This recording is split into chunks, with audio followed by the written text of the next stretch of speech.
Assalamualaikum warahmatullahi wabarakatuh. Sebelumnya, perkenalkan dulu, nama saya Nurul Asrofiatun, NIM 4219174 dari kelas Filsafat Ekonomi C. Di sini saya akan menjelaskan jawaban saya dari soal ujian tengah semester.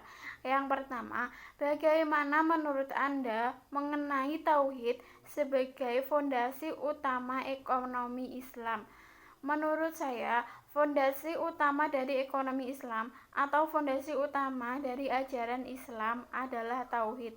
Tauhid digunakan sebagai konsep dan aktivitas ekonomi, baik politik, sosial, maupun budaya.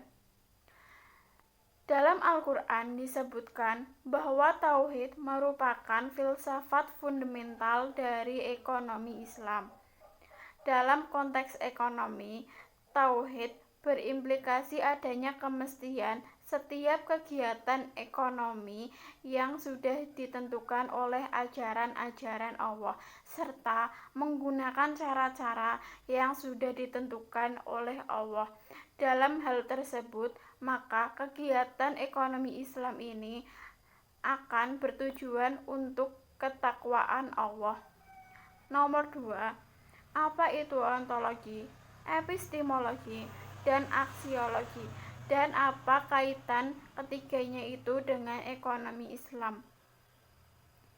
Ontologi merupakan ilmu yang membahas suatu hakikat sehingga hakikat tersebut dapat dipercaya oleh masyarakat. Epistemologi adalah cabang ilmu filsafat yang membahas suatu ilmu pengetahuan dalam sebuah pendidikan. Aksiologi adalah ilmu pengetahuan yang membahas suatu hakikat ditinjau dari segi kefilsafatannya. Dari ketiga pengertian di atas dapat disimpulkan bahwa ontologi, epistemologi, dan aksiologi itu sangat berkaitan satu sama lain. Ketiganya juga saling berhubungan. Ontologi digunakan untuk menentukan hakikat permasalahan dalam suatu ekonomi Islam. Epistemologi digunakan untuk menentukan prinsip dasar, ciri-ciri, dan fungsi dari ekonomi Islam. Sedangkan aksiologi digunakan untuk menentukan fungsi dan cara kerja ekonomi Islam itu untuk menyelesaikan permasalahan yang ada di dalamnya. Nomor 3. Bagaimana strategi pembangunan ekonomi Islam ditinjau dari sudut pandang teologi, kosmologi, dan antropologi? Teologi berarti Allah sudah menjamin semua kehidupan manusia. Kosmologi berarti semua kehidupan manusia sudah tersedia di alam semesta. Dan antropologi itu berarti manusia sudah dibekali akal dan daya kreativitas untuk memanfaatkan segala sesuatu atau sumber daya yang sudah tersedia di alam semesta ini.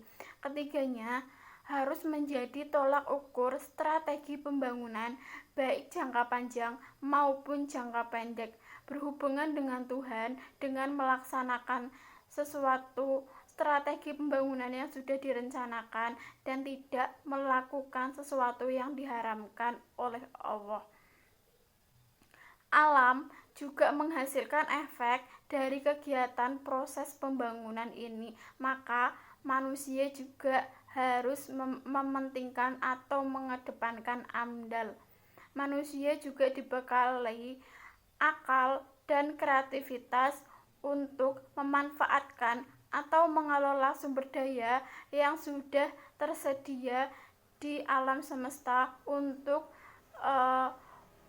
memajukan strategi pembangunan. Tetapi manusia juga harus tetap mementingkan teologi atau mementingkan kebutuhan sehingga alam ini tetap dapat memberikan sumber dayanya untuk manusia. Nomor 4. Dalam kaitan teologi, kosmologi, dan antropologi, Apa yang membedakan ekonomi Islam dengan konvensional? Ekonomi Islam dibangun berdasarkan atas dasar agama Islam. Ekonomi Islam juga lebih menggunakan atau lebih bersifat normatif. Ekonomi Islam juga lebih mengedepankan implementasi sistem ekonominya. Sedangkan ekonomi konvensional merupakan sistem yang terdapat aktivitas manusia seperti produksi, distribusi, serta pertukaran barang dan jasa. Dalam ekonomi konvensional juga lebih mengedepankan pada analisis ekonomi yang lebih bersifat alternatif. Ekonomi Islam merupakan ajaran agama Islam atau terdapat usaha manusia untuk mengelola sumber daya alam yang sudah tersedia berdasarkan ajaran-ajaran yang sudah ditetapkan oleh Allah Subhanahu wa taala. Sedangkan ekonomi konvensional lebih mengedepankan masalah pada duniawi sehingga tidak mementingkan ajaran-ajaran pada syariat agama Islam. Nomor 5. Dalam strategi pembangunan ekonomi, bekerja, berinfak, zakat, sedekah, wakaf menjadi salah satu aspek penting dalam menangani masalah-masalah ekonomi. Bagaimana menurut Anda tentang hal ini? Menurut saya, zakat merupakan suatu kewajiban bagi umat muslim, sekaligus pembeda antara ekonomi Islam dengan ekonomi konvensional. Zakat, infak, dan sedekah merupakan salah satu alat yang dapat digunakan untuk menghilangkan kesenjangan antara si miskin dan si kaya. Zakat, infak, dan sedekah yang diberikan kepada mustahik akan berperan lebih untuk meningkatkan kegiatan ekonomi Islam. Penelitian ini juga bertujuan untuk mengetahui ekonomi Islam yang ada pada kegiatan strategi pembangunan ekonomi. Penelitian ini juga bertujuan untuk mengetahui metode strategi peningkatan pengumpulan zakat dan sedekah pada Badan Amil Zakat Nasional. Penelitian ini meneliti menggunakan pendekatan yang bersifat kuantitatif. Pendekatan kuantitatif merupakan prosedur penelitian yang menghasilkan data deskriptif berupa kata-kata tertulis atau lisan dari orang-orang yang dapat diamati. Pendekatan ini dapat digunakan karena peneliti merasa bahwa tujuan yang ingin dicapai dengan permasalahan yang kita bahas itu sangat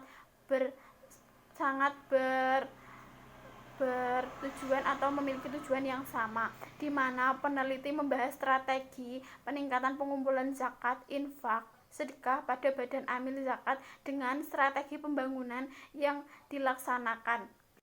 Dari beberapa penelitian, maka zakat, sedekah, infak, wakaf dianjurkan untuk memaksimalkan peluang dengan kekuatan.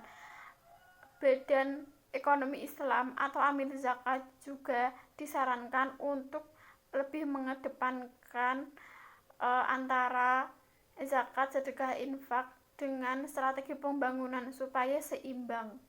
Seperti itu. Dari beberapa uraian yang sudah saya sampaikan tadi, maka dapat disimpulkan bahwa peran zakat, sedekah, infak, wakaf itu sangat penting dalam strategi pembangunan ekonomi Islam. Zakat, sedekah, infak dapat menghilangkan masalah kemiskinan yang ada pada Indonesia saat ini. Dalam ekonomi Islam dan ekonomi konvensional, zakat, sedekah, infak, wakaf juga sangat berperan penting dalam kehidupan manusia atau dalam kehidupan masyarakat. Zakat menjadi salah satu sektor yang dapat digali ekonomi Islam untuk mengatasi masalah kemiskinan dan masalah sosial yang ada di Indonesia.